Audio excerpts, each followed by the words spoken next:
Ya voy con la presentación.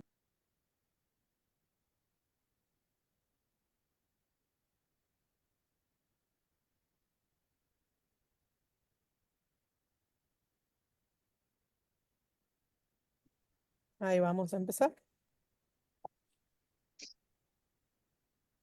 En unos minutos comenzamos.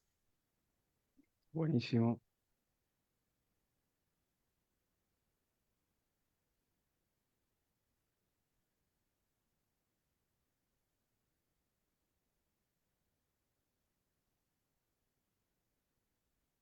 Desde 1970 nos hemos movido por un mismo impulso, la salud renal de toda Latinoamérica. Nos llenamos de orgullo con nuestros logros para construir la historia que nos identifica, pero queremos que todos conozcan nuestra unión como región, para seguir sumando talentos y esfuerzos a nuestras raíces. Son nuestras raíces en cada país las que nos unen para ser como somos ahora. Presentamos SLAN. Una sociedad para representar a todos los latinoamericanos, reuniéndolos desde el norte, pasando por las cordilleras y las playas hasta llegar a la Patagonia, para seguir cuidando su salud. Todos somos SLAN. Hola, buenas tardes, buenas noches para otros. Bienvenidos a su espacio de los miércoles son de Slam. Muy agradecido con todos los que hasta ahora nos están acompañando como es costumbre cada 8 días. Y bueno, muy contentos de estar nuevamente acá en nuestro espacio. Hoy tenemos un tema sumamente interesante, un tema cautivador, novedoso, para lo cual hemos invitado a una persona muy conocida por todos ustedes, un líder de opinión, ya van a saber de quién se trata. Pero antes quiero dejarlos con un amigo de la casa. Se trata del doctor René Tábora. Él es nefrólogo hondureño, es formado en el Instituto Nacional de Nefrología Dr. Abelardo Buch López de La Habana, Cuba. René también tiene un posgrado en medicina familiar en la Escuela Latinoamericana de Medicina de La Habana, Cuba. Él es el actual director ejecutivo de la Asociación Hondureña de Nefrología y Trasplante y además funge como colaborador docente en el internado rotatorio de la Universidad Católica de Honduras. René, como siempre, muchas gracias, honrado de tu presencia acá en nuestro espacio. Bienvenido y adelante. Rodrigo, gracias. De verdad que me siento en casa y muy agradecido con las oportunidades que la SLAM nos brinda a todos los nefrólogos en Latinoamérica y diría yo en el mundo, porque a través de esta plataforma todos los miércoles nos sentimos en familia, en casa y no digamos de la mano de ponentes de talla internacional.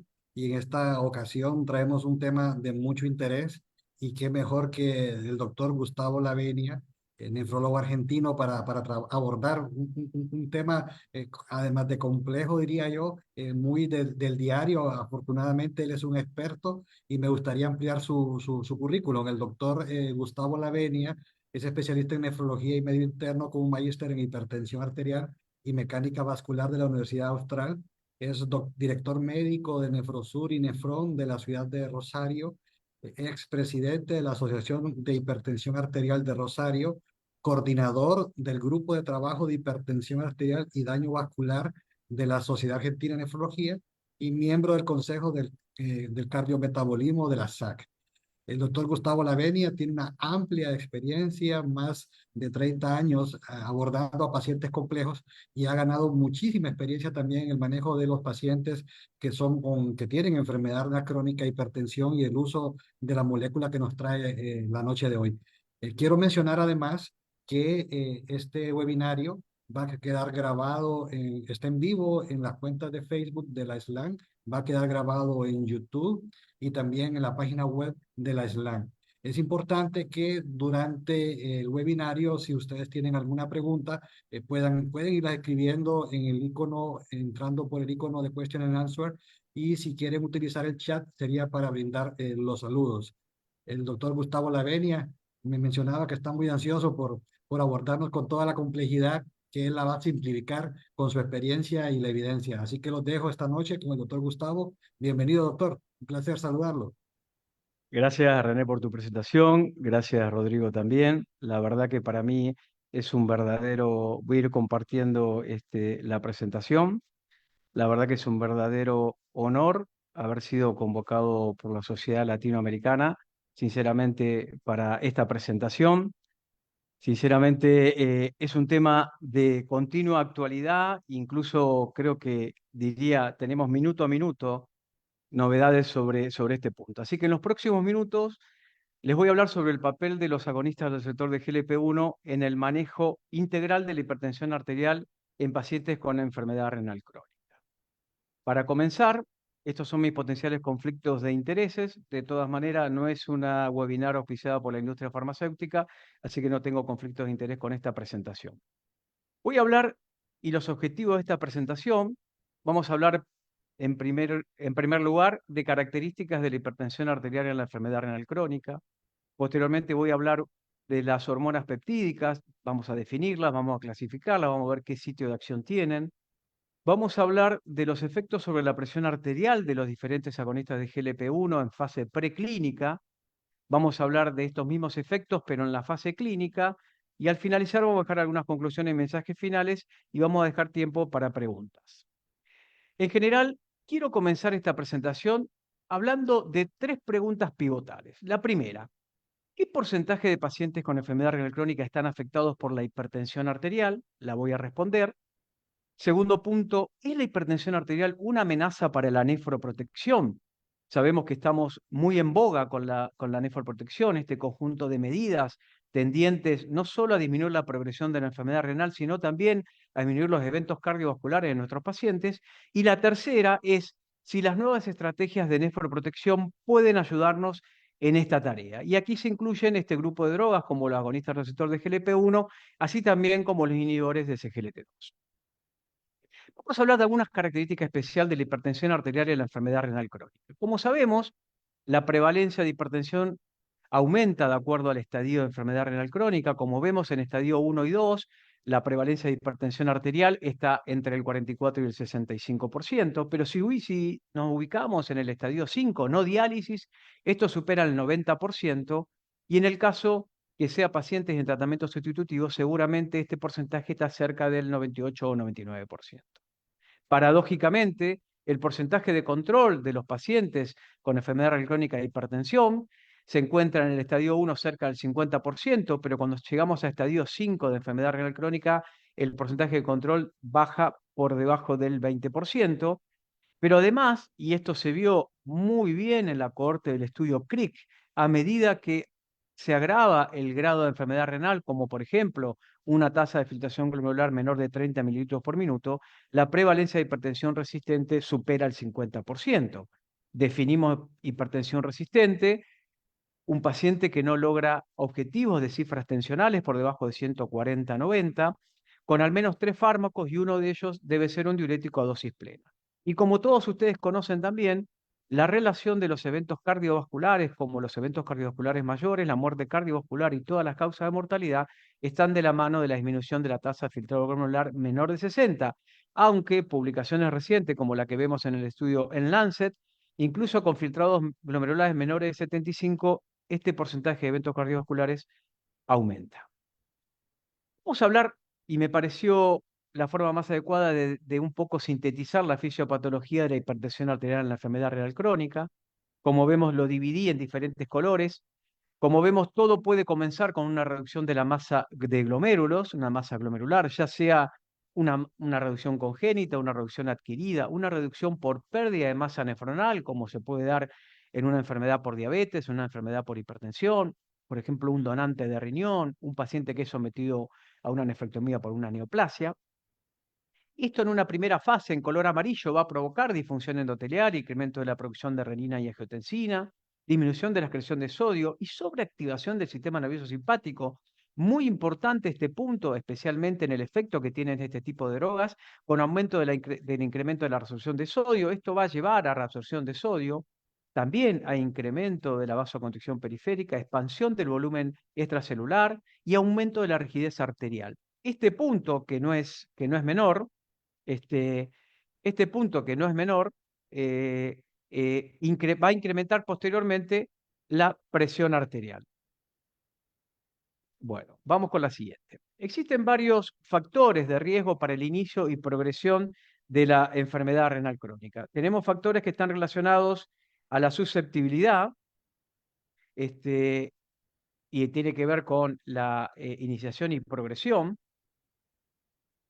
y especialmente efectos que yo llamo estos jinetes, que son muchos de estos factores son prevenibles y o tratables, y tiene que ver con la hipertensión arterial, la obesidad, la diabetes, la hiperglucemia y la insuficiencia cardíaca.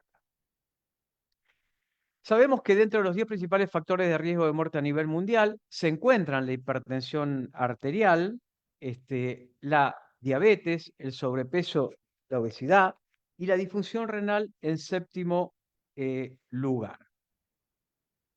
Bueno, vamos a continuar con este punto. Sabemos que dentro de los factores de riesgos modificables del efecto global sobre la enfermedad cardiovascular y la mortalidad se encuentran factores como el colesterol no HDL, la presión arterial sistólica y el índice de masa corporal. Sobre este punto me voy a centrar en la presión arterial sistólica, lo cual aumenta por encima de 120 milímetros de mercurio, especialmente el hazard ratio para enfermedad cardiovascular y para muerte por cualquier causa. Y en el caso de la índice de masa corporal, cuando este se eleva por encima de 25, también, tanto hombres y mujeres, aumenta el riesgo de enfermedad cardiovascular y de muerte por cualquier causa. Pregunto, ¿se está viendo bien la pantalla completa, René? Yo la veo completa. Doctor, fíjese que parece que para otros colegas dicen que no, yo la veo completa, ¿verdad? Pero mencionan algunos colegas que tal vez dando compartir, no sé si está... Mira, vuelvo a compartir, no tengo Sí. problema. Yo también la estoy viendo, Gustavo, sin problemas. Hay alguien que Ah, puntualmente, porque no escucho más bueno, comentarios, no sé si es tema bueno, del doctor puntualmente pero de todos bien. modos, compártela nuevamente y miramos. Ahí dejé de compartir y compartí nuevamente. Bueno, vamos sobre este Sí. punto.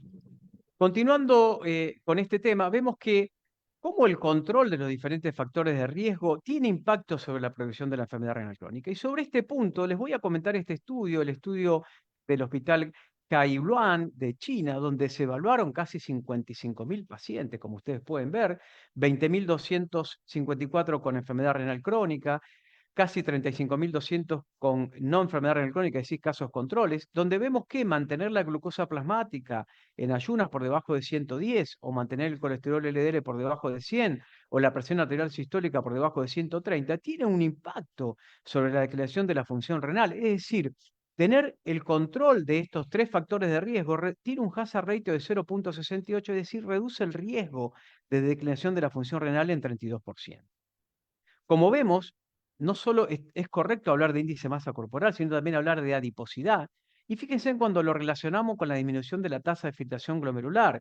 En esta publicación de 39 cohortes de adultos, vemos que en la población general, más de 5.459.000 personas evaluadas, hay un incremento de la caída de la tasa de filtración, también en pacientes con cohortes de alto riesgo cardiovascular y en pacientes con enfermedad renal crónica, la adiposidad presenta un riesgo de disminución de la tasa de filtración glomerular. Referirnos a obesidad, disfunción renal e inflamación son interacciones muy frecuentes presentes en la hipertensión arterial. Como vemos, la activación del sistema simpático, la disminución de los péptidos natriuréticos, el aumento de la resolución de sodio, la hiperfiltración glomerular y el aumento de la secreción de renina llevan a aumento de secreción de aldosterona y de la activación del receptor mineralocorticoide y la angiotensina 2, sumado a esto que se llama riñón graso, es decir, esta lipotoxicidad que provoca compresión tubular, aumento de la resolución de sodio, además de infiltración de células inmunes y resistencia a insulina y la hiperglucemia.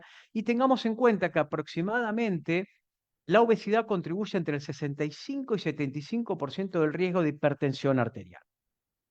Si vemos mecanismos fisiopatológicos de la obesidad abdominal por lo cual provoca hipertensión arterial, vemos que no solo la compresión renal, sino la activación del receptor mineralocorticoide tubular y del sistema renina-angiotensina lleva también a este aumento del sistema simpático, que lleva también de la mano de la dislipidemia, la lipotoxicidad, la hiperglicemia, la resistencia a la insulina, la disfunción arterial, el estrés oxidativo y la inflamación crónica, van a llevar a remodelado vascular y a pérdida de podocitos e injuria podocitaria, que van a provocar también impactos sobre la resolución de cloruro de sodio a nivel tubular.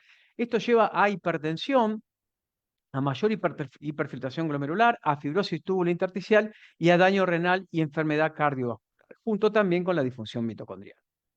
El sistema nervioso simpático juega un papel pivotal. La obesidad abdominal aumenta la leptina. Tengamos en cuenta que esto activa esta serie de cascadas y señalizaciones del eje leptina-melanocortino a nivel del sistema nervioso central, con aumento del sistema nervioso simpático. Esto lleva a disfunción de varios receptores cardíacos y renales, pero no debemos dejar tener en cuenta que nuestros pacientes con obesidad muchas veces tienen presencia de apnea obstructiva del sueño, que lleva a hipoxemia e hipercapnia, con activación de quimorreceptores en arterias carotidas, y todo esto lleva también a hipertensión arterial.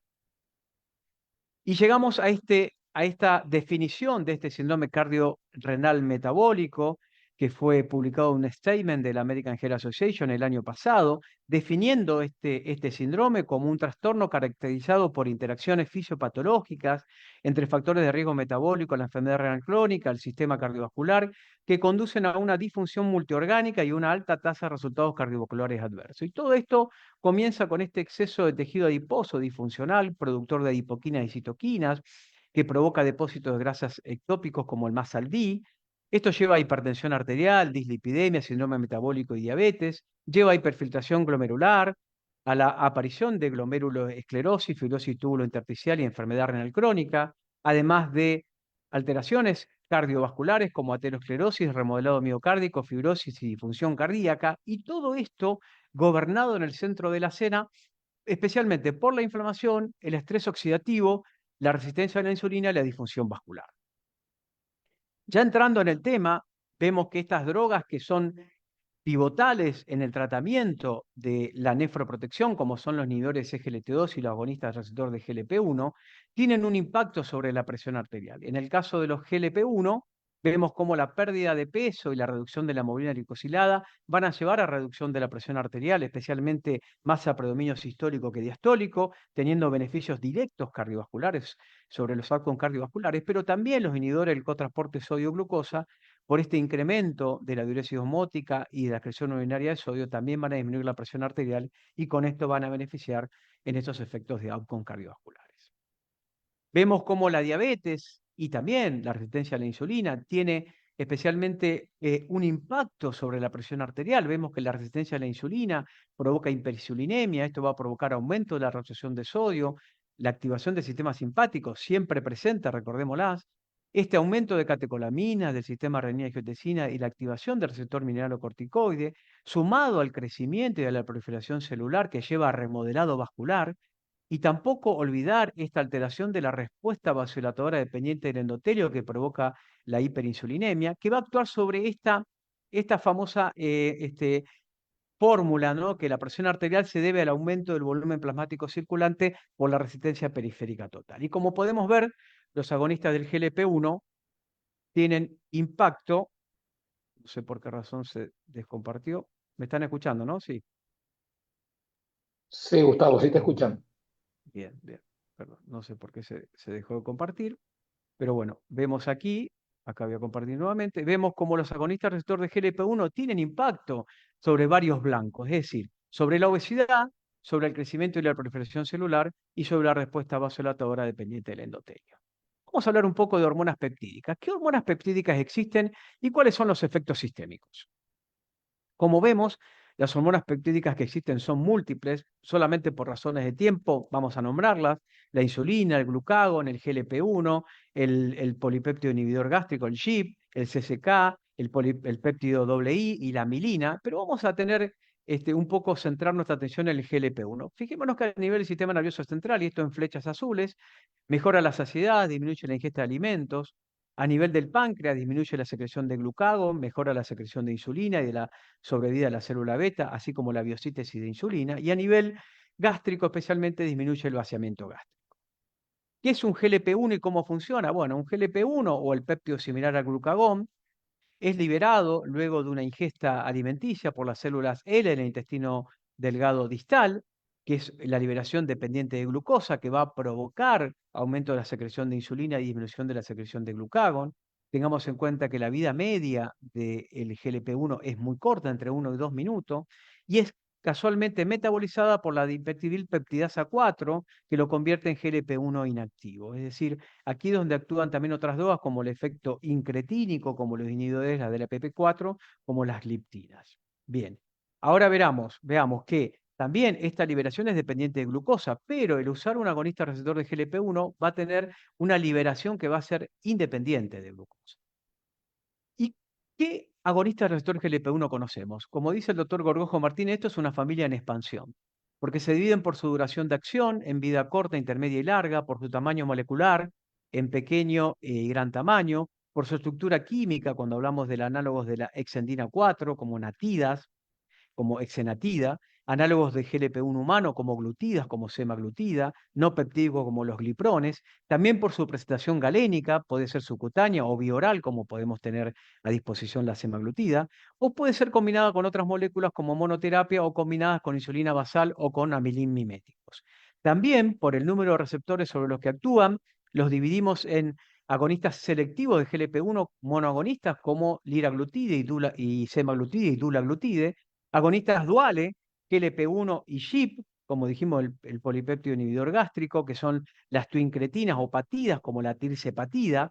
También tenemos agonistas duales, GLP-1 y glucagón, y también tenemos triagonistas, GLP-1, GIP y glucagón, como las trutidas, como el retatrutide, que son drogas que están actualmente con muchos estudios de investigación ongoing.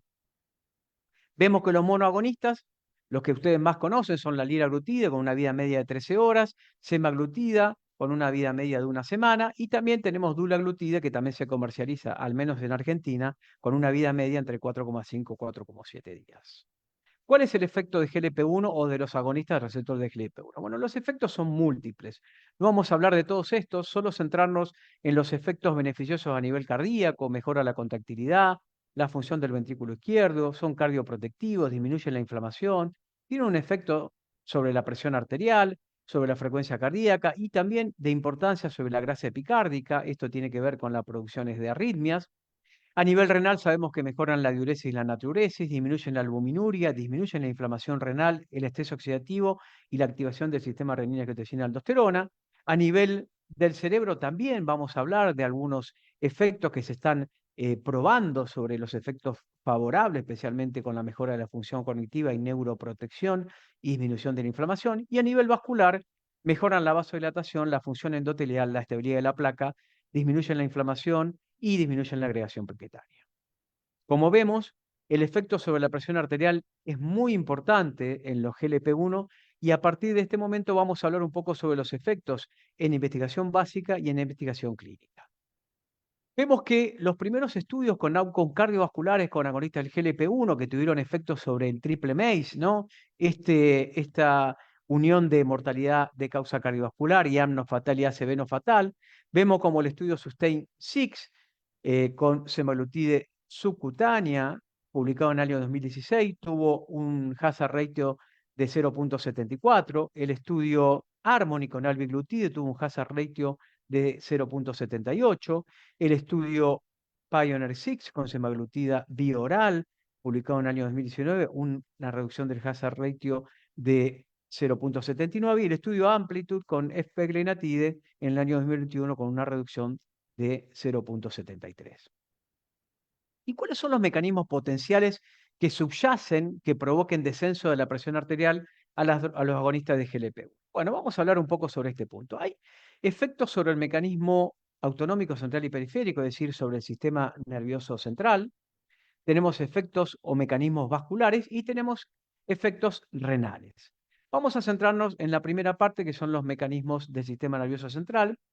Como vemos, el GLP-1 tiene una amplia distribución en el sistema nervioso central que incluyen el hipotálamo y el tronco encefálico, y especialmente los agonistas receptores de GLP-1 pueden atravesar la barrera hematoencefálica y el cerebro, que es una fuente endógena también de GLP-1.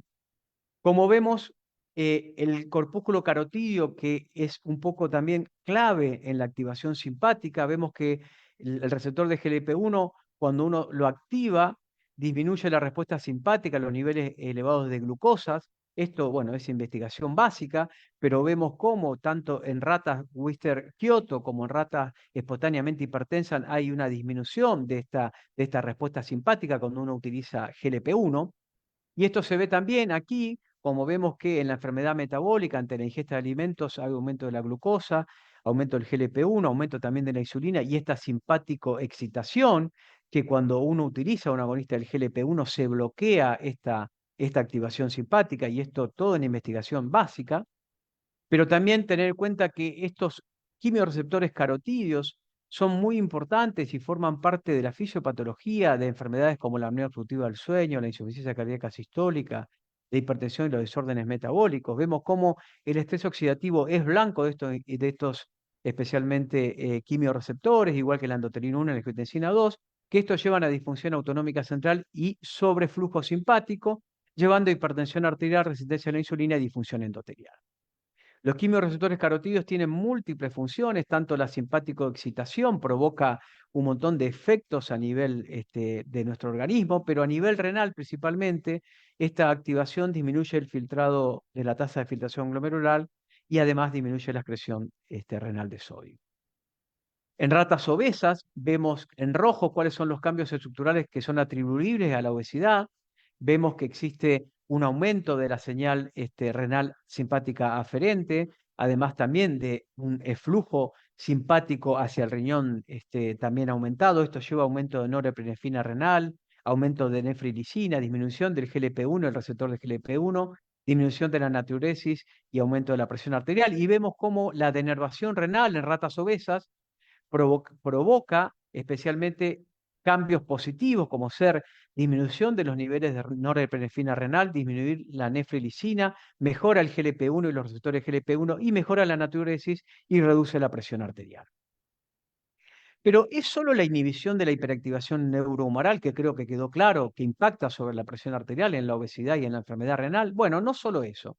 También existen mecanismos vasculares. Podemos observar que la expresión de GLP-1 se ve en el endocardio, en las células del músculo liso aórtico, en los cardiomiocitos, en el endotelio vascular, lo que indica un papel en la señalización del GLP-1 en el mantenimiento del tono vascular. De hecho, también vemos cómo dulaglutide inhibe la disfunción endotelial inducida por la hiperglucemia y la activación del inflamosoma. El inflamosoma, vamos a referirnos posteriormente, es este conjunto de proteínas intracelulares que es también clave en la conversión de prointerleuquina 1b, interleuquina 1b activa y prointerleuquina 18, interleuquina 1 activa. Y como ustedes pueden ver, la adición de dulaglutide a estos modelos experimentales disminuye especialmente la difusión endotelial y la activación del inflamosoma. Liraglutide, que ya también lo nombré precedentemente, reduce el estrés oxidativo y la inflamación de las células endoteliales inducida por el factor de necrosis tumoral alfa. De hecho, esto fue visto en los estudios de investigación donde se ve que esta disminución de la NAFA oxidasa y esta activación de las especies reactivas de los oxígenos intracelulares son bloqueadas por liraglutide, mejorando especialmente el microclima intracelular. Para ir un poco haciendo un cierre sobre estas funciones de GLP-1, el receptor de GLP-1, podemos decir que el GLP-1 y su receptor mantienen la señalización del fenotipo endotelial, promoviendo la expresión de marcadores de células endoteliales y la biodisponibilidad del óxido nítrico, lo que en última instancia contribuye a los mecanismos de señalización que subyacen al mantenimiento del tono de los vasos. En la hipertensión, el mecanismo de señalización que promueven la salud de las células endoteliales y la expresión actividad de la óxido nítrico sintetasa se ven alteradas, favoreciendo la infiltración de la pared vascular por células inflamatorias, iniciando la aterosclerosis. Y esto sabemos que la hipertensión genera especies de reactiva de oxígeno en exceso y en consecuencia va a mitigar la vasodilatación endotelial dependiente del óxido nítrico, por el tanto va a aumentar la presión arterial. Y para terminar, de mecanismos potenciales, por lo cual provoca descenso de la presión arterial, los GLP-1, vamos a los mecanismos renales. Fíjense en que el GLP-1 en riñón solo se expresa en las células del músculo liso de la arteriola aferente. No existe GLP-1 ni en mácula densa, ni en túbulos, ni en glomérulos, ni en células endoteliales. Cuando vemos el efecto, esto es un estudio en preclínica, ya tiene unos cuantos años, pero creo que nos da un ejemplo cómo la infusión de GLP-1 que provocan la función renal en rata y los parámetros ácido-base sistémicos. Fíjense, del lado izquierdo tenemos las ratas controles y del lado derecho tenemos las ratas a las cuales se le infunde GLP-1. Fíjense en cómo mejora el output urinario, cómo mejora el flujo, la tasa de filtración glomerular, cómo mejora el flujo plasmático renal, la excreción fraccional de sodio, la excreción fraccional de potasio, la excreción fraccional de bicarbonato, cómo se eleva el pH urinario, y principalmente lo que vemos que la unión del GLP-1 al receptor activa la vía de señalización de la proteína quinasa A, la inhibición del intercambio sodio-hidrógeno mediado por el intercambiador sodio-hidrógeno en el túbulo proximal disminuye la resorción de sodio, bicarbonato y agua, y la misma cascada de señalización se activa actuando en la resistencia vascular renal que conduce a un aumento de la tasa de filtración y del flujo sanguíneo renal. También vemos en ratas DAL sensibles a la sal, cómo cuando son sometidas a baja ingesta de sal, luego se las aumenta y se les adiciona GLP-1, como ven aquí, el aumento de la presión arterial está atenuado por el GLP-1. Fíjense en la diferencia del 174 de presión arterial media contra 136 de presión arterial media cuando se infunde un GLP-1. Lo mismo lo vemos especialmente a nivel histopatológico, cómo se ve este aumento de la matriz extracelular con esta marcada fibrosis renal y necrosis tubular cuando no se le da el GLP-1 con cilindros proteicos. Y fíjense en que la adición de GLP-1 mejora especialmente la proteinuria, la albuminuria, la función endotelial y el daño cardíaco. Este trabajo es bastante reciente, pero es el primer trabajo que muestra cómo la activación endógena del GLP-1, del receptor, contribuye al control de la presión arterial. Y aquí vemos este tipo de ratas hipoténeamente hipertensas y ratas Wistar. Del lado, fíjense, donde dice Exendina 9, es un antagonista del GLP-1 y Exenatide 4 es un agonista del GLP-1. Y podemos observar cómo cuando se le adiciona Exendina 9, la presión arterial aumenta, y cuando se le da un agonista del GLP-1, la presión disminuye, inclusive en forma significativa. Es decir, este es el primer estudio que demostró que la señalización endógena del GLP-1 ejerce un efecto fisiológicamente relevante para el control de la presión arterial.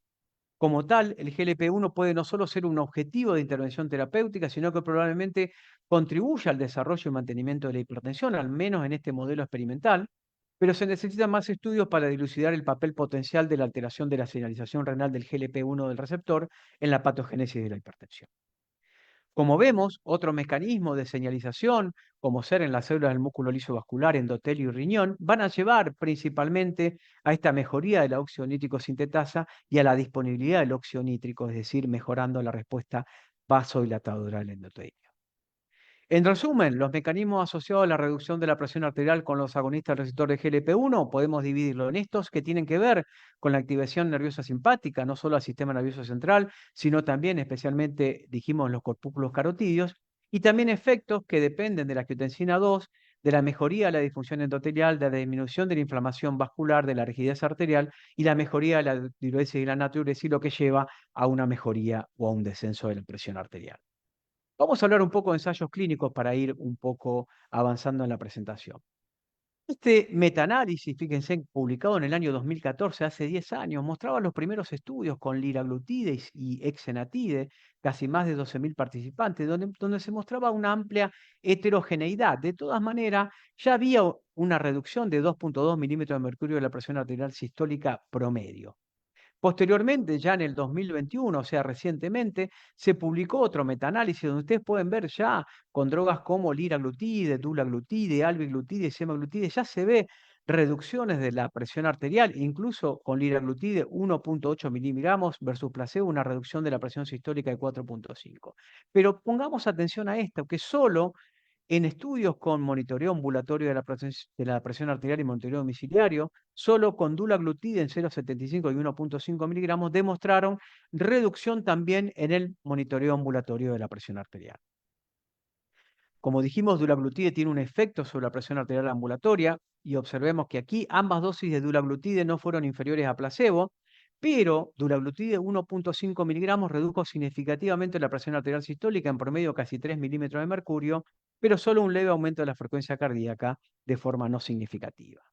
Ya entrando en el estudio LEADER con liraglutide, recuerden que en el triple MACE hubo una reducción del 13% y en la muerte cardiovascular del 22%, pero es importante destacar que en el estudio LEADER hubo cambios en la presión arterial con una caída media de 1.2 milímetros de mercurio en la presión sistólica y solo un leve aumento en la diastólica e incremento de los latidos de la frecuencia cardíaca, pero en forma no significativa. Pero esto fue el primer estudio publicado en el 2016 que ya nos guiaba un poco sobre el papel de los agonistas receptores de GLP-1 en la presión arterial.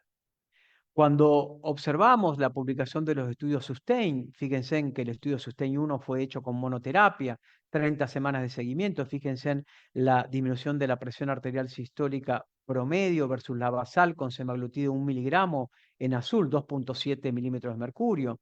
En el estudio SUSTAIN 2 versus sitagliptina también hubo una reducción mucho más importante. En el estudio SUSTAIN 3 con exenatide también hubo una reducción de la presión arterial sistólica. Cuando se lo comparó con insulina glargina también lo hubo, y cuando se utilizó semaglutida añadido a insulina basal también redujo en forma significativa la presión arterial sistólica. Ya en el estudio SUSTAIN 6, que por ahí podemos explayarnos un poco posteriormente, vemos cómo el cambio en la presión arterial sistólica, especialmente en la dosis de 1 miligramo, es bastante efectivo, incluso con promedios de 5.4 milímetros de mercurio comparado con placebo. Y podríamos decir que este efecto se debe también a un efecto antiinflamatorio. Bueno, en la saga de los estudios Pioneer, es decir, con semaglutide vía oral, la proteína C reactiva se redujo cuando se lo comparó, por ejemplo, en diferentes dosis de semaglutide vía oral, 3, 7 y 14 miligramos. En el estudio Pioneer 2 se lo comparó con empaglifosina y también se mostró una reducción de la proteína C reactiva, así como también cuando se lo comparó con semaglutide oral de 14 miligramos y cuando se lo comparó con exenatida. Ambos redujeron la proteína C reactiva, pero semaglutide en el estudio SUSTAIN 3 lo redujo en forma más significativa. Esto hace pensar que existen también señales moleculares que están relacionadas a un efecto antiinflamatorio de los fármacos basados en GLP-1. Y vamos a centrarnos en esta activación de la proteína quinasa C, de este inflamosoma. Sabemos que los inflamosomas, existen unas familias de inflamosomas, pero la que más se ha linkeado, por ejemplo, con la enfermedad renal diabética es el NLRP3, que activa la caspasa 1, que es la responsable en algún punto de la activación, como dijimos, de las prointerleuquinas 1B y prointerleuquina 18 en interleuquina 1B y 18, y de esta manera van a provocar inflamación, producción de citoquinas y moléculas de adhesión y quimoquinas, es decir, el bloqueo con los agonistas receptores de GLP-1 tiene un efecto antiinflamatorio. Como dije en el inicio, las terapias basadas en GLP-1 tienen funciones en varios órganos, como dijimos, a nivel cerebral. Están haciéndose estudios en enfermedad de Alzheimer y de Parkinson a nivel especialmente hepático, en esteatohepatitis no alcohólica o NASH o MASH, a nivel pancreático, la nefropatía ya lo nombramos, a nivel testicular, psoriasis, aterosclerosis, a nivel pulmonar, el asma. Es decir, las terapias basadas en GLP-1 tienen un futuro muy promisorio. Ya entrando y para ir finalizando, en los estudios, que fue un estudio pivotal para nosotros los nefrólogos, el FLOW Trial con semaglutide, vemos que en el evento renal compuesto hubo una reducción del 24%, en los eventos cardiovasculares mayores una reducción del 18% y la mortalidad por cualquier causa 20%, pero cuando nos centramos en el descenso de la presión arterial en el estudio FLOW, vemos que la reducción media de la presión arterial sistólica fue de 3.79 para la sistólica y de menos 0.23 para la presión arterial diastólica. ¿Qué pasó con la serie de los estudios STEP? Bueno, la serie de los estudios STEP, el STEP Trial fueron estudios diseñados especialmente en pacientes con obesidad, no diabéticos, con dosis de semaglutide mayor a la que acabamos de ver de 1 miligramo, de 2.4. Y acá hay 3 estudios, esta reciente publicación de hace una semana atrás, vemos como la conjunción del estudio STEP 1, 3 y 4, donde se ven 2.109 pacientes con semaglutide y 1.027 con placebo. Vemos cómo se los diferencia basalmente de acuerdo si tenían presencia de hipertensión arterial o diagnóstico de hipertensión o tratamiento antihipertensivo, si tenían de base una presión arterial sistólica mayor a 130, una mayor a 140 o tenían hipertensión resistente, y se evaluó un outcome primario que fue la diferencia o el cambio en la presión arterial sistólica desde la base del inicio del estudio hasta la finalización, o un outcome secundario como fue el cambio en el tratamiento antihipertensivo. Y como podemos ver, especialmente el odds ratio, especialmente para disminuir o suspender el tratamiento antihipertensivo, fue aumentando de acuerdo a los rangos de clasificación, incluso si tenían hipertensión resistente, el odds ratio fue de 6.68. Cuando vemos la reducción de la presión arterial o la diferencia en el cambio medio de la presión arterial sistólica en los estudios STEP, es decir, con semaglutide de 2.4 miligramos, vemos cómo especialmente en forma significativa en los hipertensos clasificados de base mayor a 130 milímetros de mercurio o hipertensión resistente. Vemos como la reducción está alrededor de menos 5,1 milímetros de mercurio y de menos 4,9 milímetros de mercurio de la presión arterial sistólica. Pero qué interesante es cuando vemos el porcentaje de pacientes que redujeron los antihipertensivos comparando con semaglutida y placebo en los ensayos STEP, como vemos, especialmente en los hipertensos diagnosticados y en los hipertensos mayor o igual a 130 milímetros de mercurio y en la hipertensión resistente, en forma significativa se redujo el número de antihipertensivos tratados para los pacientes con enfermedad renal crónica e hipertensión arterial. Como vemos también, y aquí lo voy a pasar bastante rápido, vemos también cómo es el efecto en los STEP trial, como dijimos, en el STEP 1, 2, 3, 5, 8 y 6. Previamente les mostré esta publicación de la conjunción de 3 estudios. También en el estudio SELEC, que es un estudio rediseñado para protección renal, especialmente con semaglutide de aplicación semanal en pacientes que no tengan diabetes. Fíjense en cómo se vio con la dosis de 2,4 una disminución de la presión arterial sistólica de 3,8 en promedio, y también se vio lo que no se vio en otros estudios con esta dosis mayor de semaglutide, una reducción en la presión arterial diastólica de menos 1 milímetro de mercurio en promedio. Solo para nombrar, hablamos de los agonistas duales de tirzepatida. No vamos a hablar de los efectos de tirzepatide, pero bueno, podemos quizás hablarlo en la discusión. Pero vemos que cuando hablamos sobre la presión arterial sistólica, dosis de tirzepatide del Mounjaro, vemos que tirzepatide 5 miligramos reduce hasta 5 milímetros de mercurio de la presión arterial sistólica, tirzepatide de 10 miligramos reduce hasta 6,5, incluso tirzepatide de 15 miligramos, que tiene una reducción ponderal más importante, puede reducir inclusive hasta 11 milímetros de mercurio la presión arterial sistólica. ¿Cómo fue la evolución de la evidencia y de las guías desde que estamos hablando de estas drogas? Fíjense que en el año 2022 las guías KDIGO solo lo incluían a los agonistas de GLP-1 como si eran necesarios para alcanzar un target glicémico individualizado. Ya las guías de las ADA del año pasado lo ponen como un pilar, especialmente para mejorar el impacto metabólico de la diabetes, es decir, disminuye el peso corporal, disminuye la dislipemia, disminuye el estrés oxidativo y la disfunción endotelial.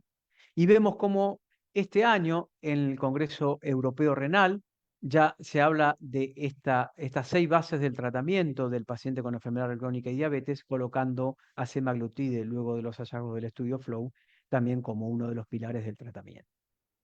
Y también, para ir terminando, fíjense en esta reciente publicación donde habla del impacto de la obesidad sobre el sistema cardiovascular de la Sociedad Europea de Cardiología. Hablan de factores de riesgo, hablan de aterosclerosis, de insuficiencia cardíaca, de tromboembolismo, de enfermedad valvular, de arritmia, pero ¿no creen que le falta algo? Falta el impacto que tiene especialmente la obesidad sobre la enfermedad renal. Esto está adaptado de una próxima publicación del Consenso de Hipertensión Arterial de la Sociedad Argentina de Hipertensión, donde vemos que los pacientes con enfermedad renal crónica estadio 1 a 3 con una tasa de filtración mayor a 30, deben recibir un IECA o un bloqueante del receptor de angiotensina o un bloqueante cálcico o un diurético tiacídico like. En el caso que nuestro paciente tenga una enfermedad renal crónica estadio 4 o 5 no diálisis, debe recibir la misma indicación, excepto con diuréticos de ASA, en el primer paso. Siempre combinación dual, en el segundo paso combinación triple, ir agregando alguna de las drogas que no tenía el paciente. En el caso del filtrado entre estadio 4 y 5 lo mismo. Y en el caso, si el paciente no logra un control de metas tensionales, sumar espironolactona si el filtrado es mayor a 30, u otro antagonista del receptor mineralocorticoide, o un beta bloqueante, o un bloqueante alfa, o un agente de acción central. Y lo mismo en el caso si el paciente tiene un estadio 4 y 5, agregar clortalidona, especialmente de la mano de los hallazgos del estudio CLIC, u otro diurético u otro tipo de drogas. Y fíjense en que al final de todo habla de adicionar inhibidores SGLT2 de acuerdo a aprobación o finerenona de acuerdo a aprobación, no combinar con otro antagonista. Vemos cómo en insuficiencia cardíaca agregar un ARNI o un inhibidor SGLT2 está indicado, y en enfermedad renal crónica también. Pero no nos olvidemos que esta guía es del año 2023, de diciembre del 2023, donde todavía no estaban publicados los estudios con semaglutide con enfermedad renal crónica y en insuficiencia cardíaca. Así que yo creo que esta guía pronto va a cambiar. ¿Mensajes para llevarnos? El riñón es un importante target de compromiso vascular y sistémico en la obesidad, ya lo vimos. Los mecanismos fisiopatológicos y las lesiones glomerulares e histológicas glomerulares están vinculadas con con distintos componentes, hemodinámicos, metabólico, inflamatorio. En pacientes con enfermedad renal crónica y obesidad es fundamental el control del exceso de peso, debido a que en algún punto revierte o atenúa el deterioro de la función renal. Es recomendado un abordaje intensivo, multifactorial, hábitos de vida saludables, control de la presión arterial, maximizar el bloqueo del sistema renina-angiotensina, usar inhibidores de GLT2, GLP-1 en pos de mejorar los resultados cardiovasculares y renales en esta población de riesgo. La pérdida de peso, pero no la reducción de la hemoglobina glicosilada, está significativa e independientemente asociada con reducción de la presión arterial con los agonistas de GLP-1. Los efectos de los agonistas receptores de GLP-1 sobre la presión arterial, a pesar de que son leves a moderados, tienen impacto en los resultados cardiovasculares y en la progresión de la enfermedad. Como vimos en el estudio FLOW con semaglutida, además de observarse la mejoría del compuesto renal, se observó en la rama semaglutida una reducción media de la presión arterial sistólica de 3,79 y de la presión arterial sistólica de menos 0,23. En mi opinión, creo que los agonistas receptores de GLP-1 tienen un lugar en el tratamiento de la hipertensión arterial del paciente con enfermedad renal crónica. Algunas consideraciones extra, y esto sí, para terminar, vemos siempre la hipertensión, pero la hipertensión, más que un simple factor de riesgo, es una señal de alerta de lo que hay debajo. Diríamos, la hipertensión es una luz de advertencia en el tablero del cuerpo que indica que algo anda mal debajo del capó. Ignorar esta advertencia o simplemente tratar el síntoma sin mirar más profundamente, corremos el riesgo de perder la oportunidad de lograr mejoras reales y duraderas en la salud. El control de la hipertensión no solo trata de controlar las cifras de presión arterial, se trata de abordar los factores subyacentes como la obesidad, los desequilibrios metabólicos y los hábitos del estilo de vida que contribuyen a una mala salud cardiovascular, centrarse en las intervenciones del estilo de vida, actividad física regular, nutrición equilibrada y pérdida de peso sostenida debe ser una prioridad en el tratamiento de la hipertensión arterial. Bueno, muchas gracias.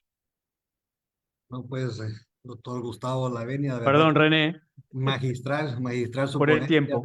No, excelente, excelente. Definitivamente tomó todos los puntos, abordó todos los puntos torales y quiérase o no, ¿verdad? Es donde eh, estamos, creo que entre nefrólogos, de pronto hay colegas de otras especialidades o de medicina general, pero definitivamente el nefrólogo en cuanto al abordaje de la hipertensión, enfermedad renal crónica y obesidad, nos posiciona, ¿verdad?, a la cabeza de la complejidad. En ese sentido, algunos colegas han hecho un par de preguntas. La Bien. primera, creería yo es en cuanto a la dosis, doctor. Ellos nos consultan la dosis con la que se debe iniciar. En el caso de la semaglutida, creería yo que la que está en Latinoamérica en sentido general, ¿con qué dosis se inicia y cuál sería la dosis de mantenimiento? Mira, en general la dosis de inicios es 0,25 miligramos. Esta dosis debe permanecer al menos 4 semanas. Puede aumentarse la dosis a 0,5 miligramos luego de cuatro semanas de tratamiento con 0,25. Y también se puede llegar a aumentar la dosis a 1 miligramo. Recordemos que la dosis que se utilizó en los estudios para obesidad fue de 2,4, pero mi experiencia es que en general los pacientes con 0,5 tienen un control del peso, una reducción del peso bastante significativa, pero que esta aumenta a medida que aumenta la dosis. En dosis de 1 miligramo, eso va a depender un poco de la expertise que tengamos cada uno. Yo tengo pacientes que lo utilizamos por una enfermedad renal asociada a obesidad y a veces tenemos que llegar para reducciones de peso mucho más importantes a dosis de 1 miligramo. Pero en pacientes, por ejemplo, con enfermedad renal diabética que ya están recibiendo inhibidores de SGLT2, bloqueo del sistema renina-angiotensina, finerenona, una dosis de 0,5 de mantenimiento basta y sobra para en algún punto poder, digamos, mantener el estado glucémico, es especialmente glicosilada, pero también mantener especialmente este mantenimiento del peso corporal, que como dijimos, creo que es eje de todo lo que hablamos durante estos minutos, Y ¿no? ahí vienen dos escenarios más que, bueno, lo he escuchado a veces de otros colegas de otras especialidades. Dos escenarios, digamos, una situación dada por un tema económico, digámoslo así, y otra por un tema de tolerancia a la molécula. ¿Sería una buena práctica considerar usar 0,25 si tienen mala tolerancia? O estos pacientes que a veces dicen, doctores, que para el tema económico, yo hay una semana que uso 0,25 realmente, ¿sería una buena práctica o definitivamente es un error? Bueno, a ver, la indicación sería llegar a por lo menos a una dosis de 0,5, pero realmente yo tengo pacientes que realmente con 0,25 también han tenido reducciones ponderales, han tenido buen control glucémico. En realidad todo va a depender un poco también de los síntomas o efectos adversos que puedan tener nuestros pacientes. Hay pacientes que tienen quizás con una dosis de 0,25 síntomas digestivos, como ser, bueno, también hay que tener en cuenta si el paciente, por ejemplo, tiene una hernia hiatal, eso es un dato no menor.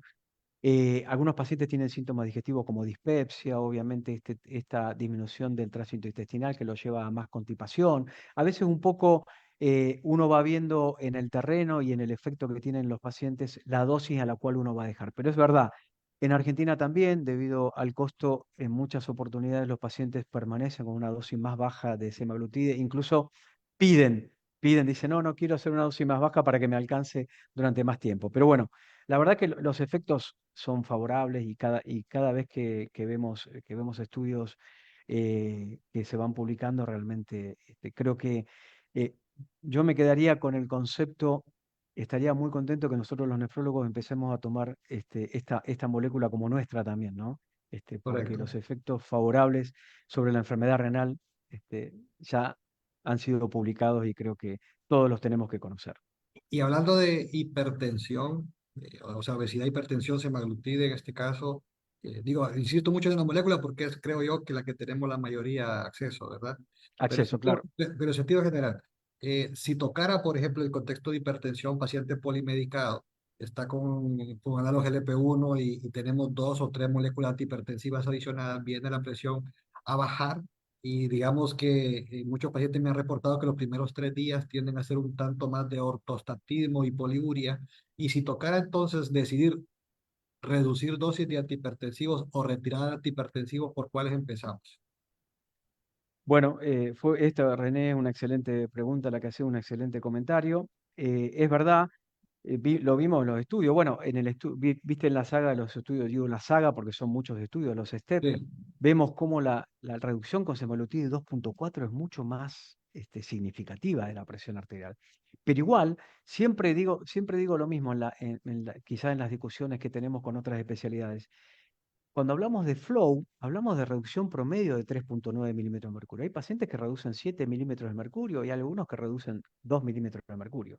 Pero hay pacientes que tienen una reducción bastante importante y la verdad es que a veces yo creo que si el paciente no tiene signos de congestión, creo que el diurético sería una de las primeras drogas a disminuir, pero también dependiendo del estadio de la enfermedad renal crónica, y todos sabemos que a medida que aumenta el estadio de enfermedad crónica aumenta quizás la retención de sodio y agua, entonces quizás a lo mejor bajaríamos otras drogas como bloqueantes cálcicos, todo dependiendo del tratamiento que venga a realizar nuestro paciente. Pero si hay algo que quiero dejar en claro y que lo que veo también en mi práctica profesional es que en general tenemos que reducir y acomodar muchas veces, no solo por la reducción de peso, sino por este efecto que hablamos, ¿no? Toda esta cascada de efectos que quizás pido perdón si fue muy de investigación básica, pero creo que era importante hablar de estos efectos, de estos estudios preclínicos que un poco fueron pivotales para después diseñar estudios clínicos, ¿no? Para ver los efectos, ¿no? El efecto antiinflamatorio que tienen, especialmente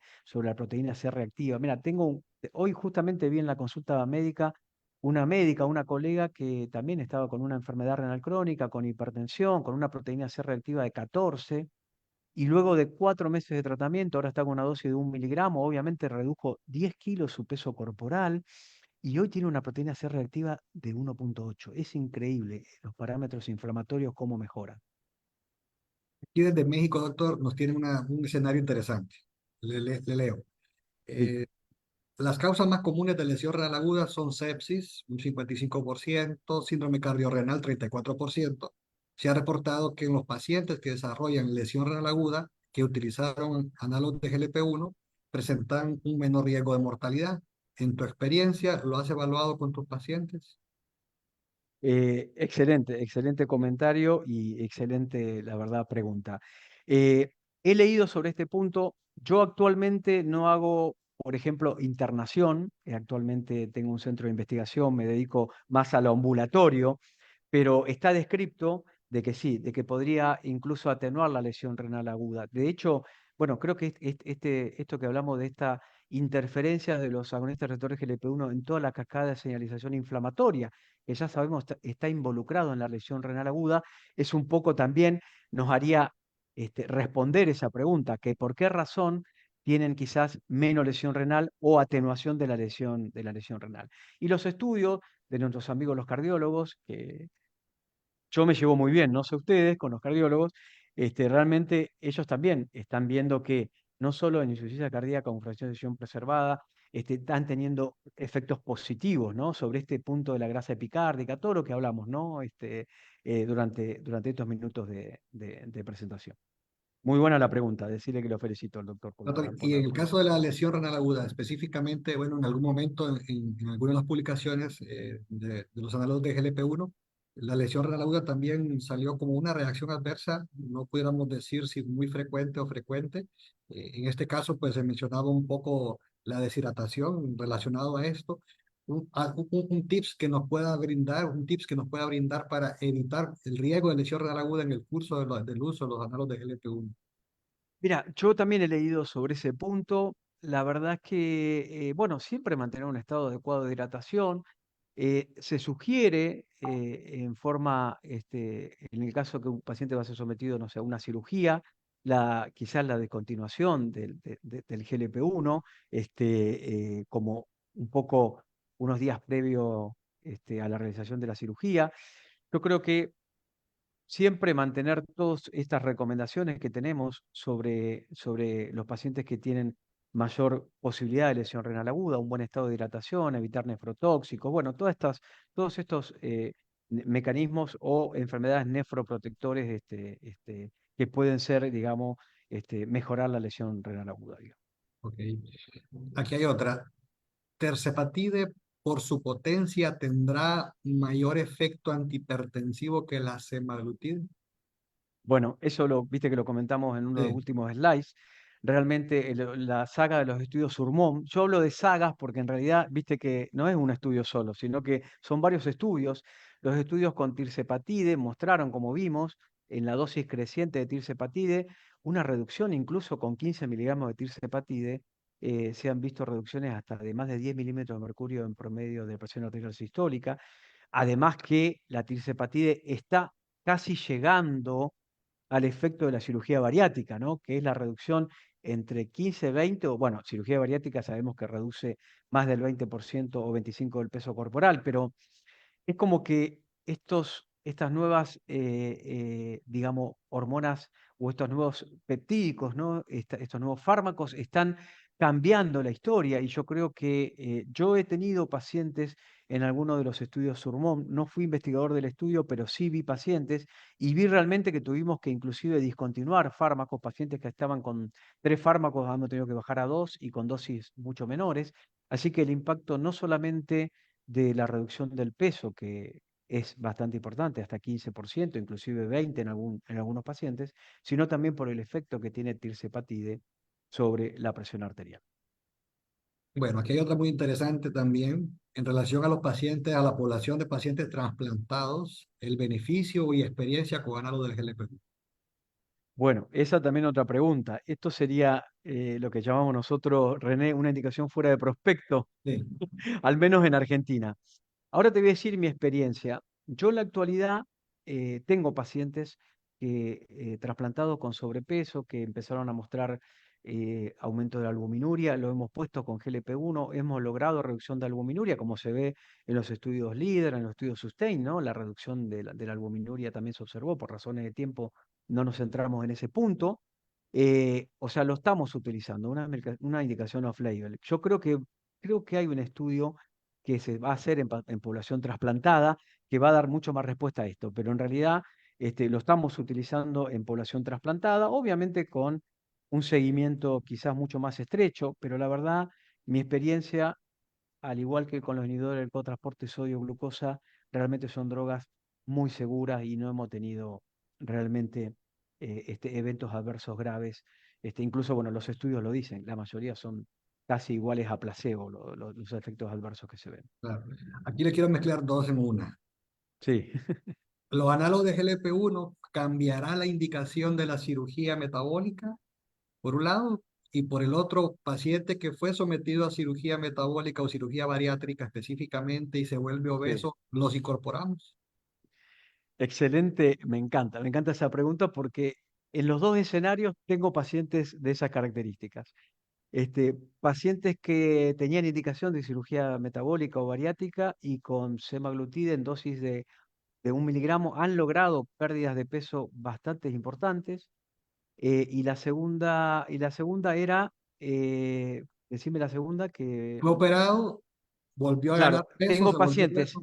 Claro, pacientes que han recuperado peso y lo hemos puesto con agonista receptor de GLP-1 y también vemos reducciones también de peso, inclusive en pacientes que ya tenían cirugía bariátrica previa. O sea que yo creo que el futuro de estas drogas es muy promisorio, especialmente centrémonos que hablamos de la reducción de peso, de la importancia, incluso en las guías de la Asociación Americana de Diabetes, hablar de diabéticos es hacer también un enfoque centrado en el peso corporal, pero independientemente de eso, hay algunos análisis de mediación que se han hecho, que tampoco lo pude traer un poco a la presentación. Ahí vamos a invitar a Rodrigo que nos invite nuevamente a hacer otra charla sobre este punto, donde se vieron que no solamente es la reducción de peso el efecto favorable, sino también efectos, como dijimos, efectos antiinflamatorios, efectos que tienen que ver especialmente con la disminución de otros mecanismos relacionados a la enfermedad cardiovascular. De hecho, por eso es que en aterosclerosis también se está probando, ¿no? Y de la Este mano de tipo. ese último comentario, doctor, bueno, una pregunta que nos hacen muchos, eh, llegamos, estamos claros que es un paciente que puede ser diabético o no, pero sí tiene obesidad o de pronto otras indicaciones, hablemos de hígado graso o obesidad, ¿verdad? El paciente llegó a la meta del peso, no es diabético, sí es diabético, pero bueno, llegó a la meta del peso, lo retiramos, lo continuamos. Está muy bueno eso, ¿no? Eso Sí, creo que nadie tiene la respuesta. Si es sí, diabético sí. y tiene un buen control también de su hemoglobina glicosilada, creo que independientemente que ya todo apunta a no tener solo el rol glucocéntrico, creo que uno lo dejaría porque también obviamente mantiene la glucemia digamos, en estándares adecuados.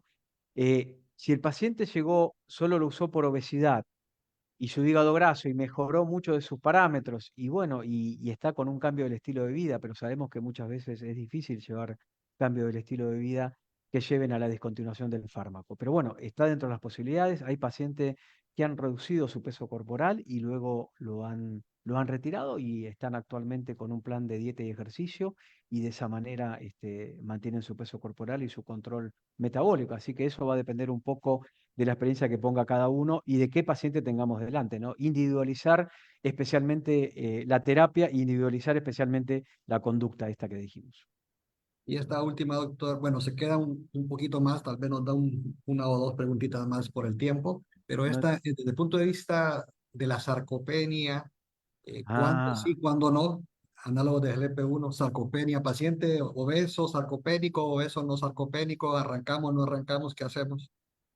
esa es muy interesante. En algún momento iba a incluir algo de la sarcopenia. Nosotros lo que hacemos es, paciente que inicia tratamiento y no tiene evaluación de si tiene sarcopenia o no, independientemente que uno lo pueda hacer clínicamente, lo motivamos a que haga ejercicio. Desde el vamos. Usted tiene que hacer ejercicio porque puede haber pérdida de la masa muscular, entonces es importante que no pierda la masa muscular porque sabemos que el músculo también es un órgano y que es muy importante para todos los fenómenos fisiológicos. Pero sí, incluso estuvimos justo en una reunión hace poco, yo estuve en el Congreso Europeo de Diabetes y me llamó la atención que en los estudios con tirzepatida la pérdida de masa muscular y sarcopenia es mayor. Así que es un tema a tener en cuenta en el futuro, pero creo que esta recomendación de ejercicio es muy importante que la hagamos en los pacientes, independientemente de que siempre lo indicamos, ¿no? Pero hay que ver si los pacientes los hacen. Pero sí, en pacientes con semaglutida deben hacer ejercicio para evitar también la pérdida, la sarcopenia que sabemos que puede ocurrir. Pero como dijimos, en estos agonistas duales como la tirzepatide se ve en mucho más prevalencia. Y si complicamos un poco más el tema de sarcopenia y proteína, hablando específicamente de evidencia en hemodiálisis, estas moléculas, y donde pudiera el tema nutricional también ser un poco más complejo el asunto, ¿no? Claro, bueno, ahí hay que tener una buena nutricionista como la que tengo yo en mi centro de diálisis, para estar atenta a eso, bueno, estudios especialmente de bioimpedancia que que certifiquen la disminución de la masa muscular. Yo creo que todavía no hay mucha evidencia en pacientes en hemodiálisis, aunque también tengo y hemos charlado en algunas actividades científicas con algunos profesionales que tienen pacientes en hemodiálisis con semaglutida y tienen un adecuado control del peso también, al igual que los pacientes trasplantados. Pero bueno, obviamente todavía creo que nos falta evidencia sobre esas subpoblaciones, como decimos, René. Claro. Bueno, hemos cubierto todas las preguntas. La verdad que magistral, el público está muy interesado. Yo creo que nos quieren tener una hora más aquí, pero el doctor Rodrigo tendrá que invitarnos a la siguiente, creo yo. Si no, tenemos que hacer, Rodrigo, una mesa en Guayaquil Así es, así es. Sí. sobre este punto.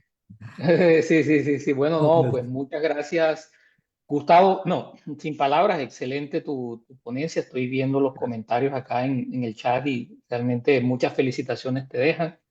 René, impecable, Agradecido. bien en su conducción, como siempre.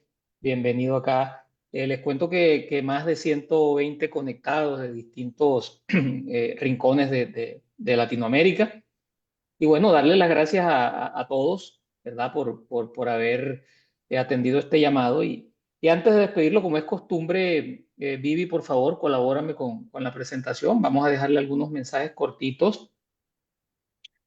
Bueno, si quieres ser miembro de nuestra querida SLAN, mira este video.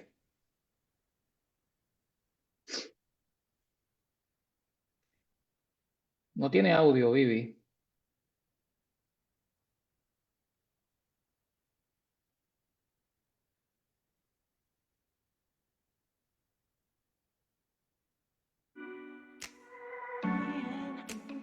Gracias, Vivi.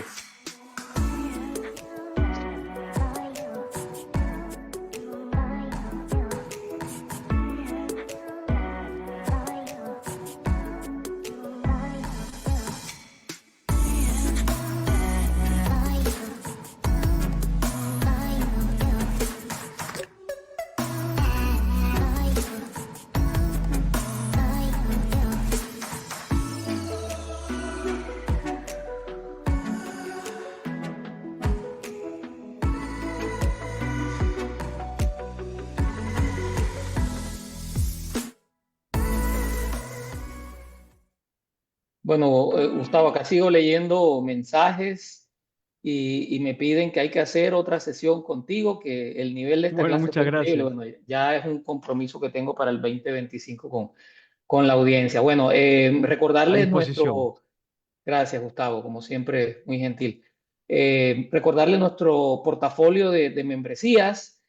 Por los valores que ustedes ven ahí en el slide, pues puedes acceder a la membresía de SLAN o incluso a membresías de sociedades internacionales. Para más información, por favor, consulta nuestra página info@slan.net. Siguiente, Vivi. Bueno, recordarles que nuestra cita habitual de cada 8 días tendrá una pequeña modificación porque la semana que entra tendremos 2 webinarios consecutivos. El martes 15 estaremos hablando de potasio y presión arterial, nuevos enfoques para un viejo conocido a propósito del lanzamiento de nuestro curso de hipertensión por el Instituto SLAN. Entonces estén todos muy atentos porque hemos invitado una serie de panelistas reconocidos y al doctor César Romero como ponente principal. Martes 15 de octubre a nuestra hora usual. Siguiente, perdón. Siguiente. Y bueno, el miércoles, como es costumbre, estaremos en nuestro horario habitual, 7 p.m. hora Panamá. Me disculpo, tengo hijas pequeñas. Estaremos hablando de nefropatías mediadas por complemento síndrome urémico hemolítico con el doctor Juan Manuel Mejía. Siguiente. Bueno, recordarles que el jueves 17 de octubre será el lanzamiento del curso de hipertensión arterial y riñón, estrategias en la práctica clínica. Es un curso liderado por el Instituto SLAN. Todavía estamos a tiempo de inscribirnos para los que estén interesados, para los que les guste este tema, por favor, pueden todavía acceder. Hay cupo para todos ustedes. Siguiente. No, recordarles que se acerca este magno evento, el Congreso Iberoamericano de Nefrología e Hipertensión, que será realizado en Valencia del 8 al 10 de noviembre del presente año. Les comento que como SLAN tendremos participación activa estaremos en varias actividades y bueno, les estaremos contando de nuestra participación en este importante evento. Siguiente. Y por supuesto, ya nos estamos preparando para nuestro Congreso SLAN el próximo año en Guayaquil. Para los que quieran ver nuevamente a Gustavo, seguramente por allá lo tendremos en el 2025, del 27 al 30 de agosto. Los esperamos en Guayaquil. Muy atentos. Siguiente. Y bueno, nos vemos en 8 días, como es costumbre, recordando que vamos a tener una pequeña modificación. El martes 15 tendremos un webinario adicional relacionado con el evento o con el lanzamiento del curso del Instituto SLAN. Gustavo, muchas gracias. René, gracias a todos los que se conectaron y felicitaciones a ambos. Chao, chao, nos vemos en 8 Gracias a días. ustedes. Feliz noche a Felicitaciones, y a todos. todo lo que tienen. doctores, los Viviana. mejores. Bye, bye. Gracias, Viviana. Gracias, René, y gracias, Rodrigo. A la orden.